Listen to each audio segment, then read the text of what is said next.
Hello friends, कैसे हैं आप लोग। आई होप अच्छे होंगे। आज हम लोग क्लास 9th का सेकेंड लेक्चर डिस्कस करेंगे मोशन चैप्टर का। मैंने फर्स्ट लेक्चर में आपको डिस्टेंस और डिस्प्लेसमेंट तक आपको समझाया था। आज हम लोग सेकेंड लेक्चर देखेंगे और हम लोग सबसे पहले पढ़ेंगे टाइप्स ऑफ मोशन और उसके बाद स्पीड और वेलोसिटी के कॉन्सेप्ट, फिर एक्सेलरेशन पढ़ेंगे और बहुत सारी चीज़ें पढ़ेंगे। सबसे पहले देखिए टाइप्स ऑफ मोशन।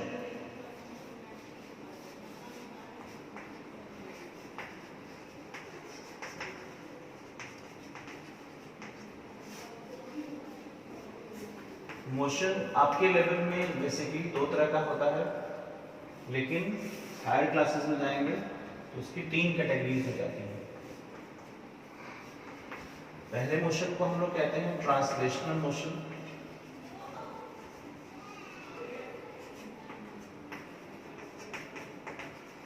दूसरा जो मोशन होता है वो रोटेशनल।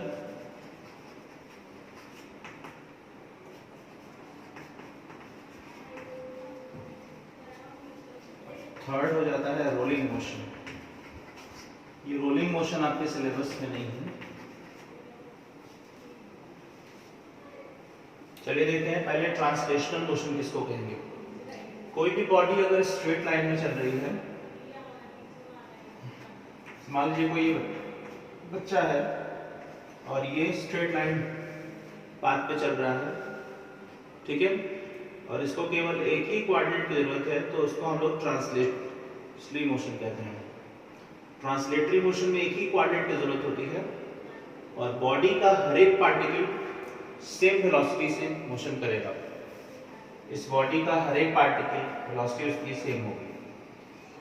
रोटेटरी मोशन क्या होता है? जब कोई बॉडी किसी फिक्स्ड पॉइंट के चारों तरफ मूव करती है और उस पॉइंट को हम लोग एक्सिस ऑफ रोटेशन कहते हैं। जैसे आप देखते होंगे फैन में एक आपका हुक लगा होता है जिसमें आपका मोटर फिट होता है और उसी पाइप के लॉन्ग जो होता है ये फैन आपका रोटेट करता है, इसको रोटेटरी मोशन कहते हैं।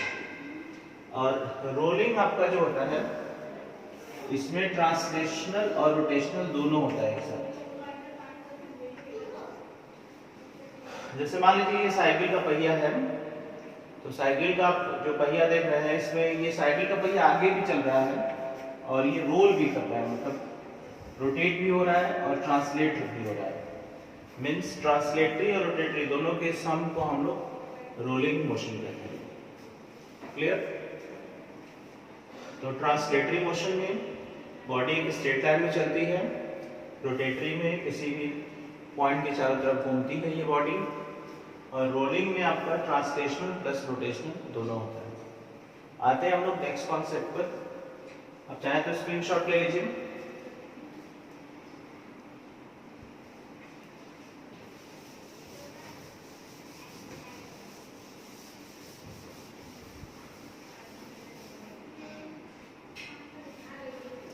अब हम लोग आते हैं स्पीड।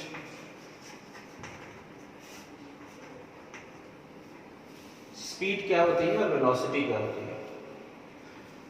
देखिए, फिजिक्स में जितनी भी क्वांटिटीज हैं उनको दो पार्ट्स में हम लोग डिवाइड कर सकते हैं, एक वेक्टर और एक स्केलर। आपके सिलेबस में बहुत थोड़ा सा है, मैं इसलिए थोड़ा सा बता देता हूँ आपको। वेक्टर वो क्वांटिटीज होती हैं जिनमें मैग्नीट्यूड भी होता है और डायरेक्शन भी होता है, और साथ ही साथ वो वेक्टर के एडिशन लॉ को भी फॉलो करेगी। ये नया डेफिनेशन है आपका। पहले मैग्नीट्यूड और डायरेक्शन से ही हो जाता था, लेकिन आज के डेट में कुछ ऐसी क्वांटिटीज हैं जिनमें मैग्नीट्यूड भी है, डायरेक्शन भी है, फिर भी वो वेक्टर नहीं है। जैसे इलेक्ट्रिक करंट, उसमें मैग्नीट्यूड भी है, डायरेक्शन भी है, फिर भी वेक्टर नहीं है। तो वेक्टर के डिफिनेशन को आप बताएंगे तो आप बताएंगे कि ऐसी क्वांटिटीज जिनमें मैग्नीट्यूड भी है, डायरेक्शन भी है, और प्लस वो वेक्टर के एडिशन लॉ को भी फॉलो करें। स्केलर आप जानते ही हैं, केवल मैग्नीट्यूड होगा, डायरेक्शन नहीं होगा। स्पीड क्या होती है? जैसे आप मान लीजिए किसी फील्ड में गए, किसी ग्राउंड में हैं, और आप 1 सेकेंड में जितना आप डिस्टेंस कवर्ड करते हैं वही आपकी स्पीड होती है। तो distance covered by the body in 1 second is called speed. इसमें कोई डायरेक्शन नहीं है। बॉडी कहीं भी जा सकती है, किसी भी डायरेक्शन में जा सकती है। डायरेक्शन का रिस्ट्रिक्शन अगर हम लगा देंगे तो वो वेलोसिटी हो जाएगी। So the distance covered by the body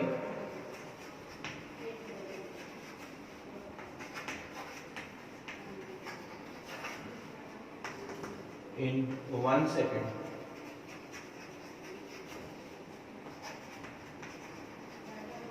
is called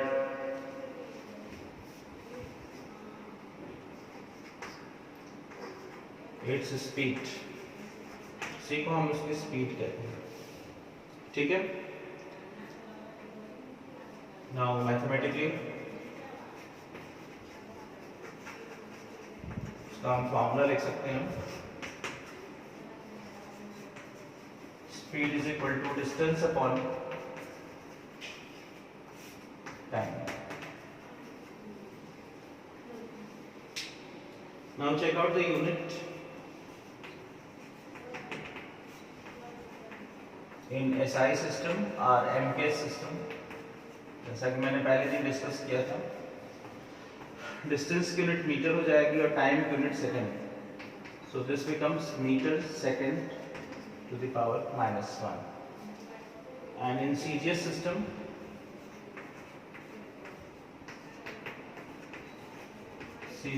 में आप आएंगे, this is centimeter per second। Clear? So इस तरह से हम स्पीड को डिफाइन कर सकते हैं, distance covered by the body per unit time, या distance covered by the body in 1 second, या पर यूनिट टाइम भी लिख सकते हैं। आप यहाँ 1 सेकेंड भी लिख सकते हैं या पर यूनिट टाइम भी लिख सकते हैं, दोनों डिफिनेशन सही है, कोई दिक्कत नहीं है। अब यहाँ से आप फॉर्मूला लिख सकते हैं, speed is equal to distance upon time, और ये आपकी यूनिट हो जाएगी मीटर पर सेकेंड और सेंटीमीटर पर second. Clear? Now check out the types of speed. हम लोग स्पीड के टाइप्स डिस्कस करेंगे। आप जल्दी से स्क्रीनशॉट लीजिए, फिर हम इसको मिटाते हैं।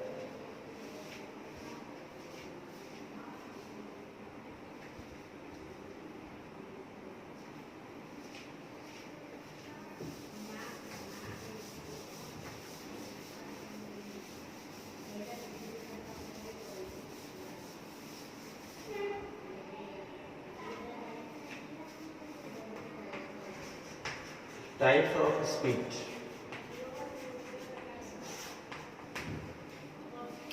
There are 4 types of speed। The first is uniform speed।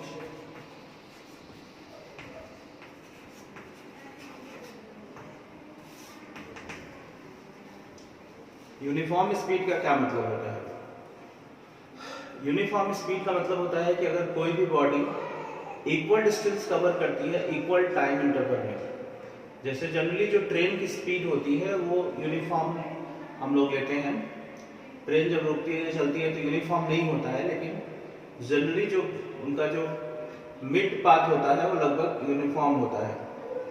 क्योंकि आप देखते हैं कि अगर ट्रेन 1 घंटे में 60 किलोमीटर चल रही है और नेक्स्ट 1 आवर में भी 60 किलोमीटर ट्रेवल कर रही है तो उसकी स्पीड यूनिफॉर्म है। इसका मतलब कि बॉडी जो है इक्वल डिस्टेंस कवर करती है, तो when body covers equal distance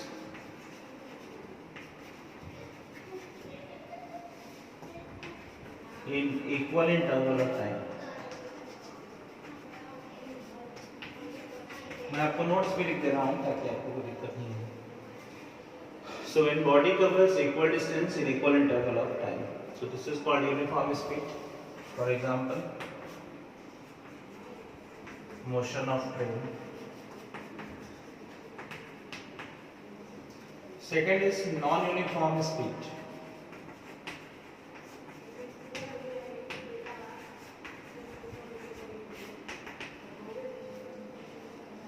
non uniform speed क्या होती है? जब कोई बॉडी अनइक्वल डिस्टेंस कवर करे इक्वल इंटरवल ऑफ टाइम में। इसका मतलब कि पहले आवर में मान लीजिए बॉडी 60 किलोमीटर चलती है और नेक्स्ट आवर में 10 ही किलोमीटर चल रही है या फिर 100 किलोमीटर हो जाता है, तो ये नॉन यूनिफॉर्म होगा। ऐसा मोशन हमेशा ट्रैफिक एरिया में होता है। जहाँ पे आपको ट्रैफिक एरिया है, ठीक है। जैसे सब्जी मार्केट हो गया, आपका भीड़ भाड़ का कोई भी जगह हो गया, सो मोशन आपका नॉन यूनिफॉर्म हो जाएगा, क्योंकि सब्जी मार्केट में आप यूनिफॉर्म से नहीं चल सकते हैं, आगे कोई आगे खड़ा हो जाएगा तो आपको रुकना ही पड़ेगा। So in this case body covers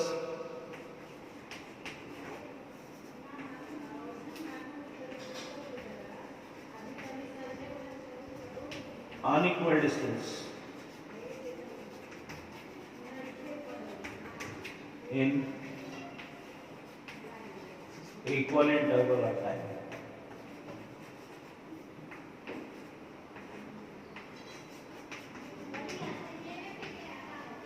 कोई भी बॉडी अगर अनइक्वल डिस्टेंस कवर करती है इक्वल इंटरवल ऑफ टाइम में, तो उसको हम लोग नॉन यूनिफॉर्म कहते हैं। जैसे एग्जांपल अगर हम लेते हैं motion of bike in vegetable market,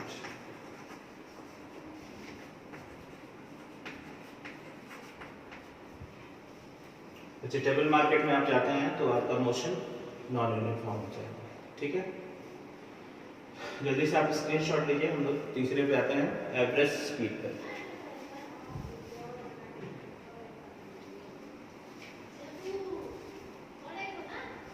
now third type is average speed.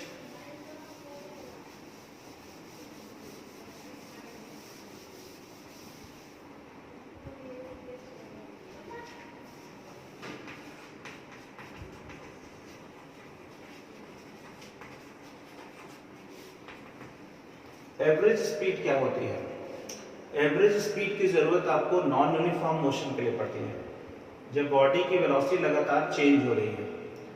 जैसे आपको एक एग्जांपल बता रहे हैं, आप मान लीजिए बलिया ट्रेन पे बैठे हैं और बलिया 6 बजे वो ट्रेन बनारस के लिए जाने वाली है, ठीक।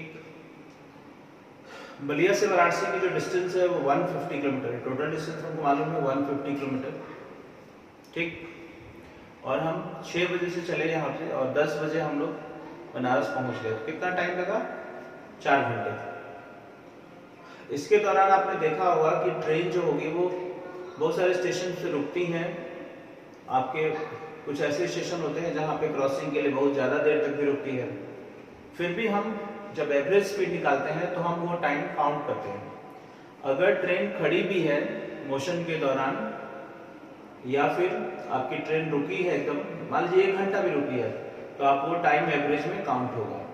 आप ये नहीं करेंगे कि 1 घंटा को निकाल करके एवरेज स्पीड नहीं निकालना है, क्योंकि ये पूरे जर्नी का आपका एवरेज स्पीड बताता है। क्योंकि ट्रेन एवरेज स्पीड के दौरान आपने देखा होगा कि ट्रेन कभी तेज चलती है कभी धीरे चलती है, तो हम इसके एवरेज स्पीड काउंट करते हैं। The ratio of total distance to the total time. केवल आपको टोटल डिस्टेंस से मतलब है और टोटल टाइम से मतलब है। ट्रेन खड़ी है रुकी है इससे कोई मतलब नहीं। So the ratio of total distance to total time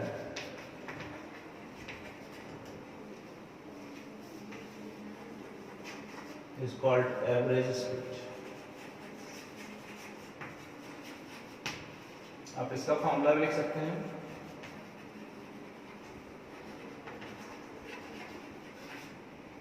mathematically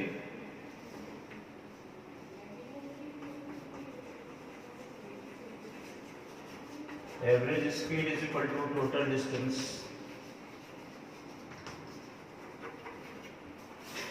upon total time. Clear? इस तरह से हम निकाल सकते हैं। इसमें बहुत एक इम्पॉर्टेंट क्वेश्चन आता है, कॉम्पिटिटिव एग्जाम्स के लिए भी बहुत यूजफुल है, मैं उसको सॉल्व करा देता हूँ। पहले क्वेश्चन देख लीजिए। A body covers half of distance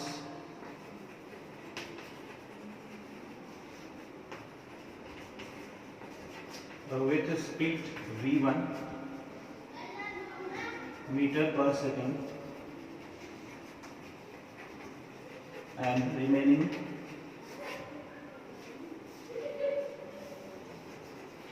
remaining distance with speed v2 metre पर सेकेंड। क्वेश्चन ये कह रहा है कि एक बॉडी है जो half of the distance v1 speed से चल रही है और रिमेनिंग डिस्टेंस जो आधा बचेगा उसकी स्पीड v2 हो जा रही है। Then find average speed.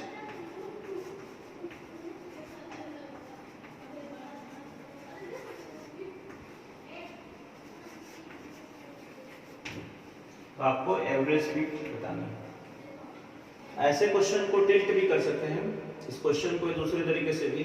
यहाँ डिस्टेंस जरूर सेम रहना चाहिए, मतलब ये आधा डिस्टेंस है तो आधा भी सेम ही रहेगा। तो वैसे इस क्वेश्चन को और एक दूसरे तरीके से पूछा जा सकता है कि एक पर्सन है, वो घर से निकला मार्केट के लिए और उसकी स्पीड मान लीजिए v1 है, लेकिन मार्केट अगर क्लोज उसने देखा तो फिर वो घर चला आया, तो डिस्टेंस तो सेम ही हो गई और उसकी स्पीड बदल गई, v2 हो गई। Then find the average speed. तो सेम कांसेप्ट यूज कर सकते हैं।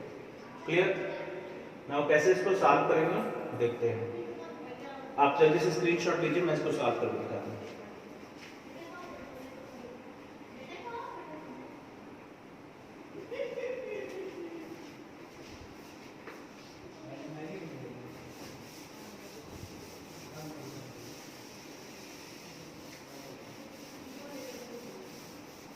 Now see the solution of this question.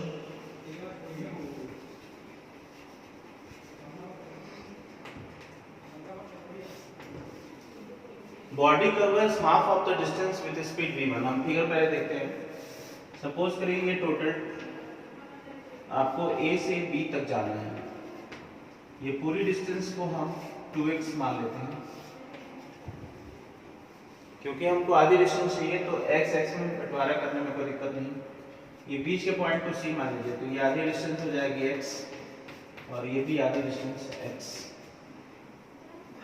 तो x मतलब A से C तक जाने में इसकी स्पीड है v1 और C से B तक जाने में स्पीड v2 है। टोटल डिस्टेंस हमको पता है 2x, जो हमने माना है ये बाद में आपका कैलकुलेट होगा। ये आपको केवल v1 और v2 ही दिया गया है, आपको डिस्टेंस नहीं दिया गया है, तो आपको आंसर v1 और v2 के फॉर्म में आएगा।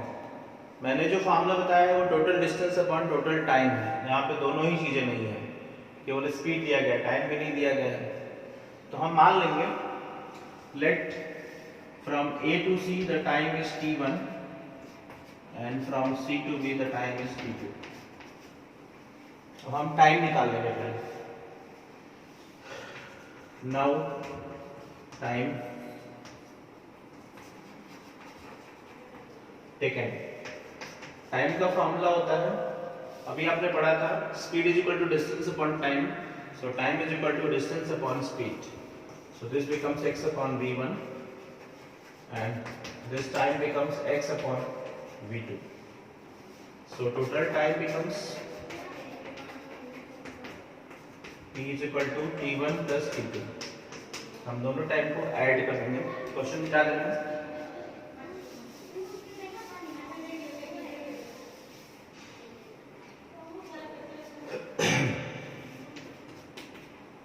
This is x upon v1 plus x upon v2. Now take the LCM. This is v1 v2. So x v2 plus x v1. Now x को कॉमन लीजिए, ऊपर हम v1 plus v2 लिख सकते हैं। आप v2 plus v1 लिखिए, चाहे v1 plus v2, एक ही चीज है। और ये v1 v2। टाइम आ गया आपके पास। Now total distance. Total distance आपके पास है 2x। सो अब एवरेज स्पीड का फॉर्मूला लगा देंगे। Average speed is equal to total distance upon total time. This is very crucial question. अगर बिना किसी को सॉल्व किए 9th लेवल के बच्चे को ही दे देंगे तो बेचारा वो फंस जाएगा, उसको समझ में नहीं आएगा। इसलिए इसको ध्यान से समझिए। टोटल डिस्टेंस आपकी 2x हो जाएगी और टोटल टाइम आपके पास ये मिल चुका है, इसको डिवाइड कर दीजिए। x v1 प्लस v2 और ये आपका ऊपर चला जाएगा एक्स एक्स कैंसिल, और एवरेज स्पीड आपका आ जाएगा 2v1 v2 upon v1 plus v2। Competitive exams में आप डायरेक्ट इसका यूज कर सकते हैं। अगर आपको कोई कॉम्पिटिटिव एग्जाम आता है, आपका स्कूल का एग्जाम नहीं है, तो आप इस फॉर्मूले का डायरेक्ट यूज करिए, आपका आंसर 1 मिनट से भी कम समय में आप इसको निकाल सकते हैं। कंपटीशन बहुत इंपॉर्टेंट है इसका फॉर्मूला, बस आपका ये कंडीशन है, डिस्टेंस सेम होना चाहिए। Clear? Now take the screenshot.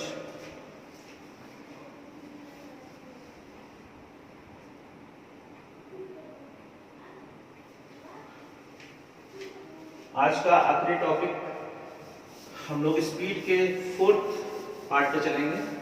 This is non uniform speed, instantaneous speed. So we have to discuss, non uniform discuss हो चुका है, इंस्टेंटेनियस स्पीड।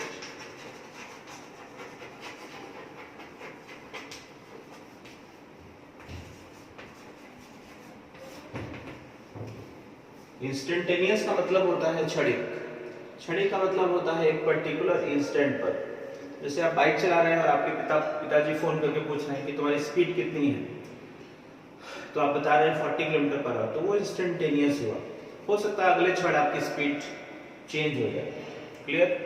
तो इंस्टेंटेनियस का मतलब होता है पर्टिकुलर टाइम पर स्पीड। ठीक है? So speed at particular instant, ये हमेशा चेंज होती है। पर्टिकुलर इंस्टेंट ऑफ टाइम, इसी को हम लोग इंस्टेंटेनियस स्पीड कहते हैं। क्लियर? इस तरह से ये 9th क्लास का सेकंड वीडियो लेक्चर था। आई होप आप लोगों को समझ में आ रहा होगा। आप लोग अपने दोस्तों में इसको शेयर करिए, और आप चैनल को जरूर सब्सक्राइब करें और इसको शेयर करें, लाइक करें। Thank you.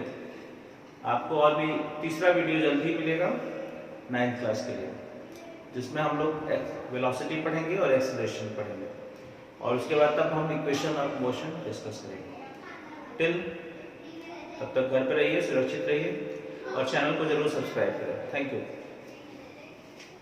स्क्रीनशॉट ले लीजिए।